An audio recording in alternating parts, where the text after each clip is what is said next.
नमस्कार दोस्तों, आज मैं आपको कार्तिक मास में नित्य नियम से सुनी जाने वाली 5 कहानी सुनाने जा रही हूँ। प्रेम से बोलिए कार्तिक मास की जय हो, राई दामोदर की जय हो। एक गांव में एक बुढ़िया अम्मा रहती थीं। उनका एक बेटा और एक बहू थी। बुढ़िया अम्मा धार्मिक कार्य को करने में व्यस्त रहती थी। कार्तिक का महीना आया तो बेटे बहू ने कहा, माँ तुम हर साल कार्तिक के महीने में स्नान दान करती हो, क्या तुम्हें इसका कोई फल मिलता है? मेरे विवाह को 5 वर्ष हो गए हैं, परंतु ना तो कोई नौकरी लगी और ना ही तुम्हारा कोई पोता पोती हुआ। माँ बोली, बेटा मैं दामोदर भगवान से पूछूंगी कि मेरे नित्य नियम का फल मुझे कब मिलेगा। इतना कहकर वह घर से निकल गईं। वह रास्ते में राई दामोदर की जय हो बोलते हुए चली जा रही थीं। रास्ते में उन्हें एक आदमी मिला जिसे कोढ़ की बीमारी थी। वह बोला, माई आप कहाँ जा रही हो? बुढ़िया अम्मा ने कहा, भाई मैंने अपने जीवन काल में हर साल कार्तिक मास में स्नान दान व्रत आदि किया है, लेकिन मेरे बेटे बहू कहते हैं कि इसका कोई पुण्य नहीं मिला, इसलिए दामोदर भगवान से मिलकर यह पूछूंगी कि मुझे इसका फल कब मिलेगा। तब कोढ़ी बोला, माई यदि तुम्हें भगवान मिले तो तुम मेरे भी दुख का निवारण पूछ लेना। जब मैं 13 वर्ष का था तब से मुझे कोढ़ है, यह सजा मुझे किस कर्म से मिल रहा है? बुढ़िया अम्मा बोली, जरूर पूछ लूंगी। यह कहकर वह जय हो राई दामोदर की कहते हुए आगे बढ़ गईं। चलते चलते रास्ते में उन्हें एक कुम्हार पति पत्नी मिले। उन्होंने पूछा, माई आप कहाँ जा रही हो? बुढ़िया अम्मा ने सारी बात कुम्हार को बता दी। कुम्हार सुनकर बोला, माई क्या आप हमारे दुखों का निवारण भगवान से पूछ लोगी? हमारा आजीविका केवल मटके बनाने से ही चलता है। पिछले 2 वर्षों से हमारे चाक पर टूटे फूटे मटके बन रहे हैं। कुछ भली भांति बन भी जाए तो वह पकते समय फूट जाते हैं। ऐसा क्यों होता है, यह आप जरूर पूछ लेना। बुढ़िया अम्मा बोली, जरूर पूछ लूंगी। इतना कहकर वहाँ से जय हो राई दामोदर की कहते हुए आगे बढ़ चली। कुछ दूर जाने पर उन्हें एक सांप मिला। उसने कहा, मैं तुम्हें डसूंगा। बुढ़िया अम्मा ने कहा, जब मैं लौट कर आऊँ तब तुम मुझे डस लेना, अभी तो मैं राई दामोदर से मिलने के लिए जा रही हूँ। सांप ने कहा, माई तुम्हें दामोदर भगवान मिले तो मेरे दुख का निवारण उनसे पूछ लेना कि मेरी नागिन जब भी अंडे देती है तो उनमें एक भी सपोला जिंदा नहीं रहता। हमें यह किन कर्मों की सजा मिल रही है? मैं जरूर पूछ लूंगी। यह कहकर वह आगे चल दी। उन्हें एक ब्रिज के नीचे बैठे महात्मा मिले। उन्होंने पूछा, बुढ़िया अम्मा आप कहाँ से आ रही हो और कहाँ जा रही हो? बुढ़िया अम्मा ने अपने बेटे बहू द्वारा दिए तानों की सारी बात बताई। यह सुनकर महात्मा जी बोले, यदि तुम्हें भगवान मिल भी गए तो तुम उन्हें पहचानोगी कैसे? बुढ़िया अम्मा बोली, मैं उन्हें पहचान लूंगी। इतना कहकर उन्होंने महात्मा को प्रणाम किया और बोली, जय हो राई दामोदर की। ऐसा कहते ही दामोदर भगवान ने उन्हें दर्शन दिया। भगवान ने कहा, बोलो तुम्हें क्या चाहिए? बुढ़िया अम्मा ने कहा, हे प्रभु आपके दर्शन होते ही मुझे सब कुछ मिल गया, अब मुझे कुछ नहीं चाहिए। भगवान बोले, तुम्हारा कल्याण हो।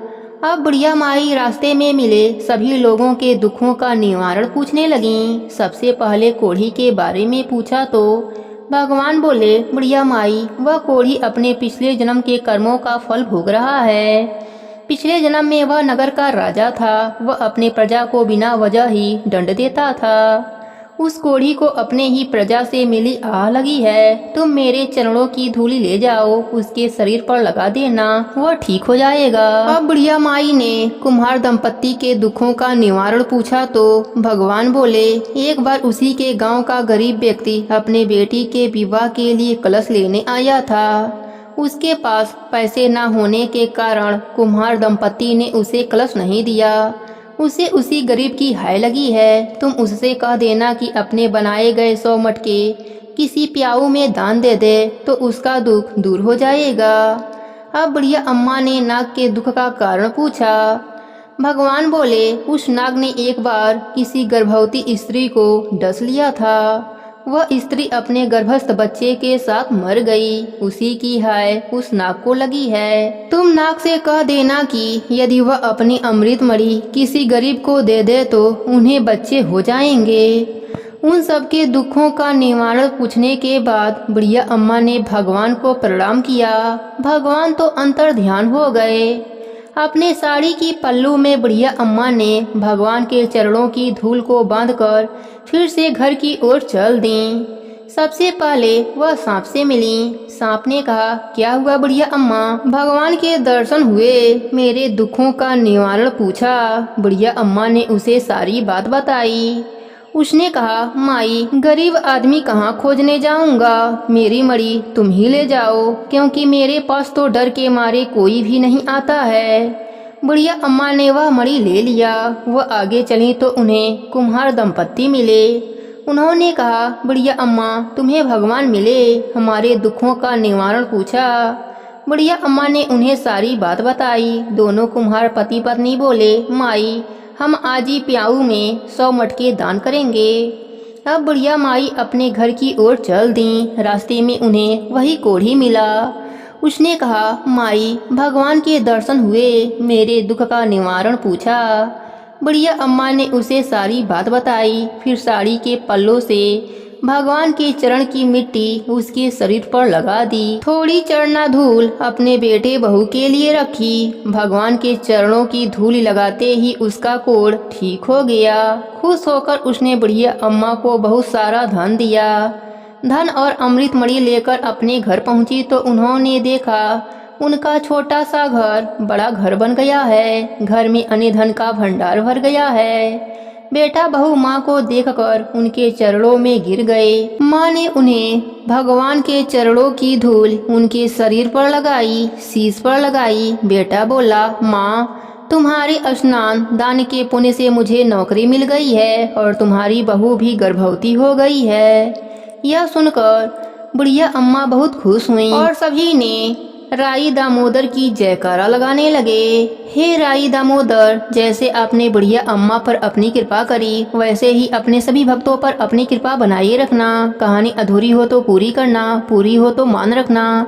प्रेम से बोलिए राई दामोदर की जय हो, कार्तिक मास की जय हो। एक छोटी सी लड़की कार्तिक मास स्नान कर रही थी। एक दिन उसकी भाभी बोली, काम की ना धाम की, सारे दिन राई दामोदर की जय हो, राई दामोदर की जय हो करती रहती है। अब तो लड़की एक पैर पर खड़ी हो गई और बोली कि हे राई दामोदर, जो मैं सच्चे हृदय से आपको याद करती हूँ तो आप सोने की मूर्ति बनकर आले में विराजमान हो जाएं। भगवान का सिंहासन डोलने लगा कि छोटी सी लड़की तप कर रही है। तब राई दामोदर सोने की मूर्ति बनकर आले में विराजमान हो गए। लड़की ने आंखें खोलकर देखा तो सोने की मूर्ति बनकर आले में रखी है। अब आवाज दी, देख लो भाभी, राई दामोदर को देख लो, देख लो माँ, राई दामोदर को देख लो। तो माँ दौड़ती हुई आई और भाभी भी दौड़ती हुई आई। सभी लोग राई दामोदर की जयकारा लगाने लगे। हे राई दामोदर, जैसे आप छोटी लड़की का सत रखा वैसे ही सबका रखना। प्रेम से बोलिए राई दामोदर की जय हो। एक गरीब ब्राह्मण था। वह रोजाना भोलेनाथ को जल चढ़ाता था। उसके पास कोई पात्र नहीं था, इसलिए वह रोजाना दोनों हाथों में और मुंह में पानी भरकर ले जाता और भोलेनाथ के शिवलिंग पर मुंह का पानी और हाथों के पानी से नहला देता था। उसी ब्राह्मण के सामने बहुत बड़ा साहूकार रहता था। वह भी रोजाना शिव जी की पूजा आराधना किया करता था। संयोग से दोनों एक ही समय जल चढ़ाते थे तो साहूकार ब्राह्मण को देखकर तिलमिला उठता था और बुरी नज़र से देखता था और मन में सोचता था कि मैं तो चांदी के सिरंगी से पंचामृत लेकर चढ़ाता हूँ, शिवलिंग का अभिषेक करता हूँ और यह ब्राह्मण मेरी पूजन विधि को बिगाड़ देता है, भगवान को जूठा जल चढ़ाता है। साहूकार कई बार ब्राह्मण को समझाया कि तुम मुंह में पानी मत लाया करो, मेरे सिरंगी लेकर जल चढ़ा लिया करो, लेकिन ब्राह्मण तो अपने धुन में लगा रहता था और साहूकार के बातों पर ध्यान नहीं देता था। यह सब भगवान देखते व सुनते थे। एक दिन भगवान ने सोचा दोनों की परीक्षा लेनी चाहिए कि किसमें कितनी सच्ची भक्ति है। एक दिन ब्राह्मण व साहूकार दोनों एक साथ घर से निकले। दोनों भगवान की पूजा करने जा रहे थे। भोलेनाथ ने आधी तूफान चला दिया। अब ब्राह्मण तो तूफान से नहीं घबराया और आगे बढ़ गया, और साहूकार जैसे ही जाने लगा उसके थाली में रखी पूजन सामग्री सब उलट पुलट हो गई। आँख धतूरा, बेलपत्र, चंदन, रोली, मौली, चावल, फूलमाला सब तूफान से नीचे गिर गए। साहूकार तो घबरा गया। सोचा कि ऐसा तूफान आ रहा है, मैं आज मंदिर नहीं जाऊंगा, और वापस घर जाने लगा। लेकिन पीछे से वापस देखा कि ब्राह्मण तो मंदिर जा रहा है, मैं भी हिम्मत करके जाता हूँ। साहूकार ने वापस से थाली लगाई और आगे बढ़ा। थोड़ी ही दूर पर एक सूखी नदी थी। भगवान ने सोचा यह दोनों तो एक परीक्षा में पास हो गए, अब दूसरी मुसीबत करनी चाहिए। तो भगवान ने उस सूखी नदी में बाढ़ चला दिया।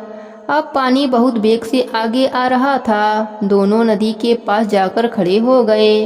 अब ब्राह्मण ने सोचा कि भगवान को जल चढ़ाने का नियम है, उसे नहीं तोड़ना चाहिए।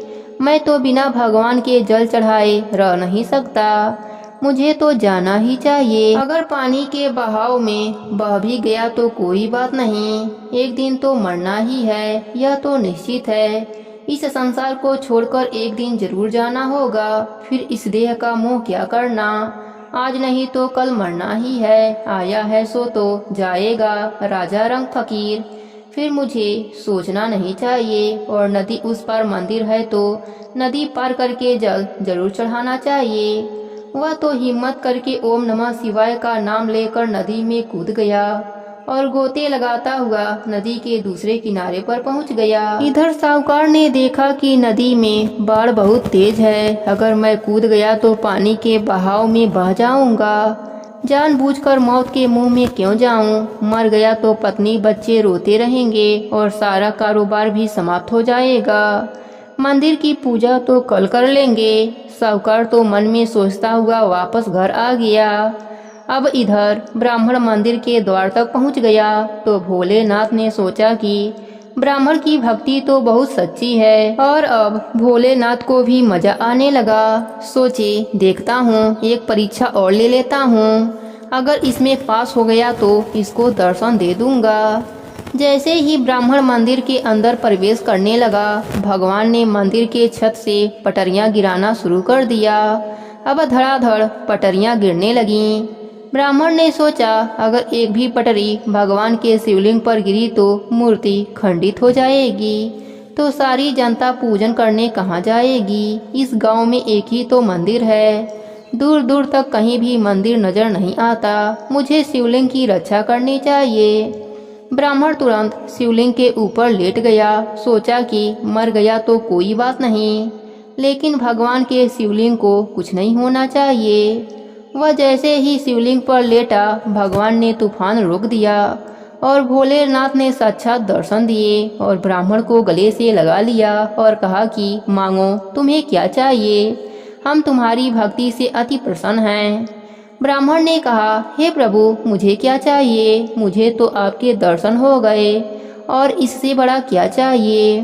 लेकिन भगवान ने जोर देकर कहा कि नहीं ब्राह्मण, कुछ तो मांग लो।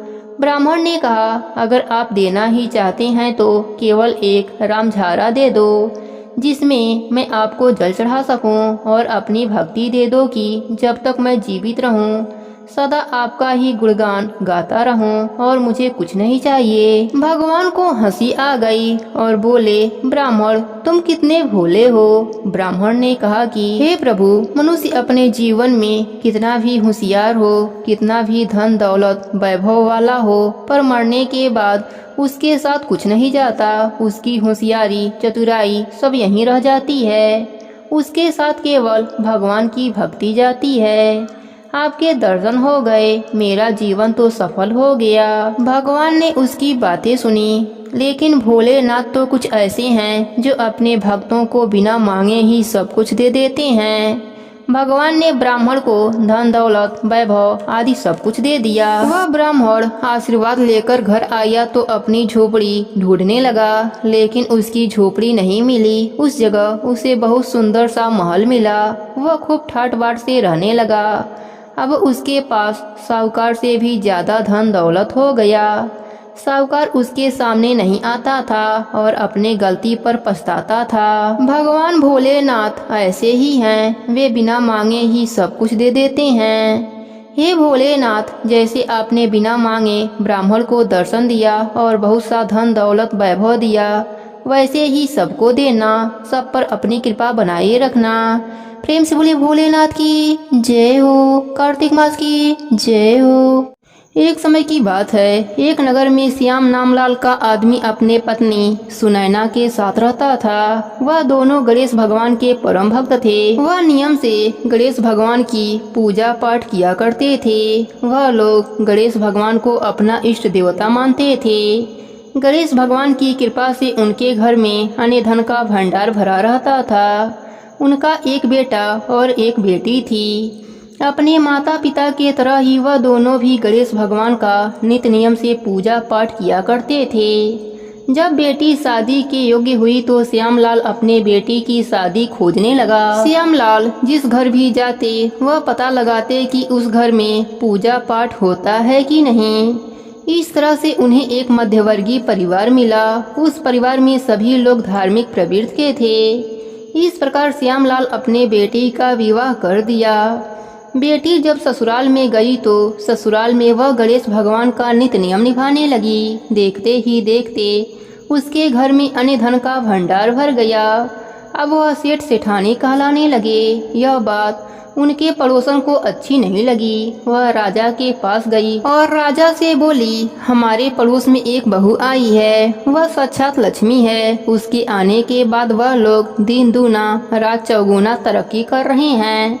ऐसी भाग्यशाली लक्ष्मीवान बहू तो राजमहल में होनी चाहिए। अगर वह आपके पास रहे तो आपका राजकोष कभी भी खाली नहीं होगा महाराज। पड़ोसन की बात सुनकर राजा उसकी बातों में आ गया। वह राजा सेठ के घर से उसके पत्नी को लाने का हुक्म दे दिया।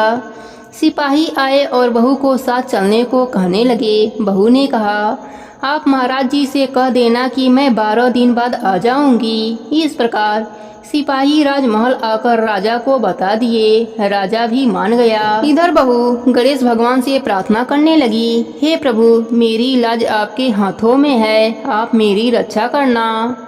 गणेश भगवान के कोप से राजा का शरीर जलने लगा। देखते ही देखते उसके शरीर में कोढ़ निकल आया। वह अपना बहुत इलाज करवाया पर उसके शरीर से जलन समाप्त ही नहीं हो रही थी। फिर उसने पंडितों से इसका उपाय पूछा। तब पंडितों ने बताया कि आपने सत्य की बहू पर बुरी नजर डाली है, इस कारण से आपको गणेश भगवान सजा दे रहे हैं। फिर राजा पछताता हुआ सेठ के घर गया और बहू से क्षमा मांगी और उसने उसे धर्म की बहन बनाया। साथ ही गणेश भगवान से भी क्षमा मांगी। इतना करते ही राजा का शरीर पहले जैसा हो गया। राजा ने सेठ को बहुत सा धन दिया और पड़ोसन को सजा दी। हे गणेश जी महाराज, जैसे आपने बहू पर अपनी कृपा करी, जैसे उसका सत रखा, वैसे ही अपने सभी भक्तों पर अपनी कृपा बनाए रखना। कहानी अधूरी हो तो पूरी करना, पूरी हो तो मान रखना, सबके व्रत को पूर्ण करना। प्रेम से बोलिए गणेश भगवान की जय हो। ब्रह्मा जी कहते हैं कि जो भक्त प्रातः काल स्नान करके पवित्र होकर कोमल तुलसी दल से भगवान दामोदर की पूजा करता है, वह निश्चय ही मोक्ष पाता है। पूर्व काल में भक्त विष्णुदास भक्ति पूर्वक तुलसी पूजन से शीघ्र ही भगवान के धाम को चला गया और राजा चोल उसकी तुलना में गौड़ हो गए। तुलसी से भगवान की पूजा पाप का नाश और पुण्य की वृद्धि करने वाली है। अपनी लगाई हुई तुलसी जितना ही अपने मूल का विस्तार करती है, उतने ही सहस्त्र युगों तक मनुष्य ब्रह्मलोक में प्रतिष्ठित रहता है। यदि कोई तुलसी को संयुक्त जल से स्नान कराता है तो वह पाप मुक्त होकर आनंद का अनुभव करता है। जिसके घर में तुलसी का पौधा विद्यमान रहता है, उसका घर तीर्थ के समान रहता है। वहाँ यमराज के दूत नहीं जाते। जो मनुष्य तुलसी काष्ठ संयुक्त गंध धारण करता है, क्रियमाण पाप उसके शरीर का स्पर्श नहीं करते। जहाँ तुलसी वन की छाया होती है, वहीं पर पितरों की तृप्ति के लिए श्राद्ध करना चाहिए। जिसके कान में, मुख में और मस्तक पर तुलसी का पत्ता दिखाई देता है, उसके ऊपर यमराज कुदृष्टि नहीं डाल सकते। प्राचीन काल में हरिमेधा और सुमेधा नाम के 2 ब्राह्मण थे। वह जाते जाते किसी दुर्गम वन में विश्राम से व्याकुल हो गए। वहां उन्होंने एक स्थान पर तुलसी दल देखा। सुमेधा ने तुलसी का महान वन देखकर उसकी परिक्रमा करी और भक्ति पूर्वक प्रणाम किया। यह देख हरिमेधा ने पूछा कि तुमने अन्य सभी देवताओं व तीर्थों व्रतों के रहते तुलसी वन को ही प्रणाम क्यों किया? तो सुमेधा ने बताया कि प्राचीन काल में जब दुर्वासा के श्राप से इंद्र का ऐश्वर्य छीन हो गया, तब देवताओं और असुरों ने मिलकर समुद्र मंथन किया, तो धन्वंतरी रूप भगवान श्री हरि और दिव्य औषधियाँ प्रकट हुईं। उन दिव्य औषधियों में मंडलाकार तुलसी उत्पन्न हुई, जिसे ब्रह्मा आदि देवताओं ने श्री हरि को समर्पित कर दिया और भगवान ने उसे ग्रहण कर लिया। भगवान नारायण संसार के रक्षक और तुलसी उनकी प्रियतमा है, इसलिए मैंने उन्हें प्रणाम किया है। सुमेधा इस प्रकार कह ही रहे थे कि सूर्य के समान अत्यंत तेजस्वी विशाल विमान उनके निकट उतरा। उन दोनों के समक्ष ही वहां एक बरगद का वृक्ष गिर पड़ा और उसमें से 2 दिव्य पुरुष प्रकट हुए। उन दोनों ने हरिमेधा और सुमेधा को प्रणाम किया। तब दोनों ब्राह्मणों ने उनसे पूछा कि आप कौन हैं? तब उनमें से जो बड़ा था वह बोला, मेरा नाम आस्तिक है। एक दिन मैं नंदन वन में पर्वत पर क्रीड़ा करने गया था, तो देवंगनाओं ने मेरे साथ इच्छा अनुसार विहार किया। उस समय उन युवतियों के हार के मोती टूटकर तपस्या करते हुए लोमस ऋषि पर गिर पड़े। यह देखकर मुनि को क्रोध आया। उन्होंने सोचा कि स्त्रियां तो परतंत्र होती हैं, अतः यह उनका अपराध नहीं, दुराचारी आस्तिक ही श्राप के योग्य है। ऐसा सोचकर उन्होंने मुझे श्रापित कर दिया। अरे तू ब्रह्म राक्षस होकर बरगद के पेड़ पर निवास कर। तब मैंने विनती से उन्हें प्रसन्न किया, तो उन्होंने श्राप से मुक्ति की विधि सुनिश्चित कर दी कि जब तुम किसी ब्राह्मण के मुख से तुलसी दल की महिमा सुनेगा, तो तत्काल तुझे उत्तम मोक्ष की प्राप्ति होगी। इस प्रकार मुक्ति का श्राप पाकर मैं चिरकाल से इस बट वृक्ष पर निवास करता था। आज दैववश आपके दर्शन से मेरा छुटकारा हुआ है। तत्पश्चात वह दोनों श्रेष्ठ ब्राह्मण परस्पर पुण्यमयी तुलसी की प्रशंसा करते हुए तीर्थ यात्रा को चल दिए। इसलिए भगवान विष्णु को प्रशंसा देने वाले तुलसी की पूजा अवश्य करनी चाहिए। प्रेम से बोलिए तुलसी माता की जय हो, विष्णु भगवान की जय हो।